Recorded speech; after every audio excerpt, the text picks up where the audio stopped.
आप किसी भी लोक सेवा आयोग द्वारा आयोजित मुख्य परीक्षा की तैयारी कर रहे हैं तो आपको कुछ सवाल है जो निश्चित रूप से बहुत अच्छे तरीके से अभ्यास करके उनका उत्तर लिखना चाहिए। तो सबसे पहले मैं कहूँगा कि 1857 की जो क्रांति है उसका स्वरूप क्या है, उसका नेचर क्या है, कौन उसको हिंदू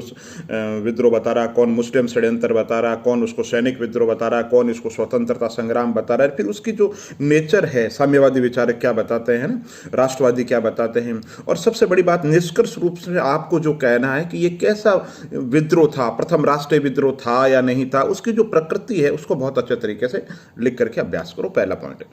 दूसरा पॉइंट 1857 की क्रांति के कारण और परिणाम, इनको भी अच्छे तरीके से लिख करके अभ्यास कीजिए। ठीक, इसके बाद में आप कीजिए कि भारत के अंदर जो किसान आंदोलन हुए, प्रमुख किसान आंदोलन है ना, तो उनमें सारे किसान आंदोलनों के नाम याद होने चाहिए, और जो बड़े किसान आंदोलन है ना, जैसे तेभागा आंदोलन, मोपला विद्रोह, ठीक है, और सन्यासी विद्रोह है ना, तो ये जो चीज़ है ना, और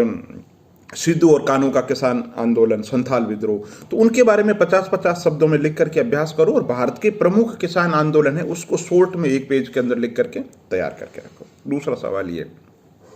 तीसरा सवाल आप तैयार करो कि कांग्रेस के पूर्ववर्ती जो संस्थाएं स्थापित हुई थी वो कौन कौन सी महत्वपूर्ण राजनीतिक संस्थाएं थी कांग्रेस से पूर्व। ठीक है, फिर कांग्रेस की जो स्थापना हुई थी क्या सेप्टिवॉल के रूप में हुई थी, इस सवाल का आप जवाब लिखो। कौन से विचारक मानते हैं कि सेप्टिवॉल के रूप में हुई थी, कौन मानते हैं कि नहीं सेप्टिवॉल के रूप में नहीं हुई थी। इसके साथ ही आप लिखो कि कांग्रेस के अंदर उदारवादी और जो उग्रवादी है ना, नरम दल और जो गरम दल, जो विचारधारा थी उनमें क्या अंतर थे, प्रमुख उनके नेता कौन थे, और उदारवादियों की उपलब्धियां क्या रही है ना, और दूसरे जो है जो गरम दल के थे उनकी क्या उपलब्धियां रही, उस पर अच्छे तरीके से तैयार करो। इसके बाद आप करो कि बंगाल का जो विभाजन हुआ था उसको आप 100 शब्दों में तैयार करो कि किन कारणों से बंगाल का विभाजन हुआ था और उसका इम्पैक्ट क्या पड़ा राष्ट्रीय आंदोलन में। इसके साथ ही आप जो सांप्रदायिकता का जो उदय है, भारत में जो सांप्रदायिकता का उदय है उसके प्रमुख क्या कारण रहे हैं और क्या परिणाम रहे हैं, ये 100 शब्दों में आप इसको अच्छे तरीके से तैयार करो। इसके साथ ही आप तैयार करो कि भारत के अंदर जो क्रांतिकारी जो आंदोलन है ना, जो भारत की भूमि पर हुए या जो बाहर हुए, भारत में क्रांतिकारी आंदोलन को आप अच्छे एक पेज में शॉर्ट के अंदर लिखो। और जैसे गदर पार्टी है, कामागाठा मारू प्रकरण है, काकोरी केस है ना, भगत सिंह जी का योगदान, चंद्रशेखर आजाद का योगदान, तो इनको भी 50-50 शब्दों में बहुत शॉर्ट के अंदर पॉइंट वाइज लिख करके तैयार करो। इसके साथ ही आप जो मॉन्टेग्यू चेम्सफोर्ड रिपोर्ट आती है ना, और उसके साथ ही जो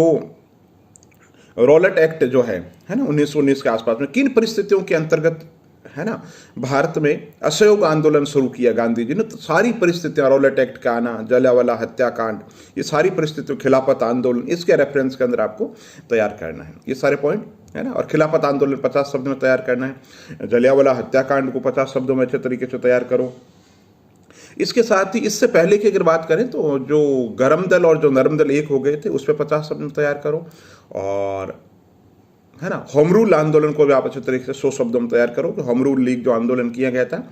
तिलक जी का क्या योगदान था, एनी बेसेंट जी का क्या योगदान था, दोनों का कार्य क्षेत्र में क्या अंतर था, इस तरीके से तैयार करो। इसके साथ में असहयोग आंदोलन को बहुत 200 शब्दों में अच्छे तरीके से तैयार करो, असहयोग आंदोलन क्यों फैल हो गया था, और 50 शब्दों में जो चोरा चोरी कांड हुआ था उसको अच्छे तरीके से तैयार करो। इसके साथ ही आप 50 शब्दों के अंदर जो लाहौर अधिवेशन हुआ उसको अच्छे तरीके से तैयार करो, और 50 शब्दों में ही आप जो गांधी जी और अंबेडकर जी के बीच में समझौता हुआ था, पूना समझौता, और जो मैकडोनल्ड निर्णय है उसको 50-50 शब्दों में लिख करके शॉर्ट के अंदर तैयार करो। इसके साथ ही आप तैयार करो 1900,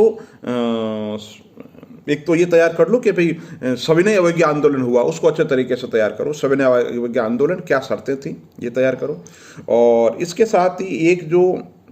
1935 का अधिनियम है उसको 100 शब्दों में लिखो कि 1935 का भारतीय संविधान पर, भारतीय प्रशासन पे क्या प्रभाव पड़ा, तो पॉइंट आपको अच्छे तरीके से आना चाहिए। इसके बाद में अगस्त प्रस्ताव को आप लिख के तैयार करो, क्रिप्स प्रस्ताव को लिख के तैयार करो, भारत छोड़ो आंदोलन को बहुत अच्छे तरीके से तैयार करो, उसका प्रभाव क्या पड़ा भारत छोड़ो आंदोलन का, उसको अच्छे तरीके से तैयार करो। और भारत में सांप्रदायिकता का उदय में पहले ही चर्चा कर चुका हूँ, और भारत का जो विभाजन किन परिस्थितियों में हुआ, माउंट बेटन योजना, ये ऐसे सवाल है। और इसके साथ ही भारत में जो प्रमुख समाज सुधारक हुए उनका क्या प्रभाव पड़ा समाज पे, वो अच्छे तरीके से लिख के करो। ये सब कॉमन क्वेश्चन है जो पूछे ही जाने हैं। बहुत बहुत धन्यवाद।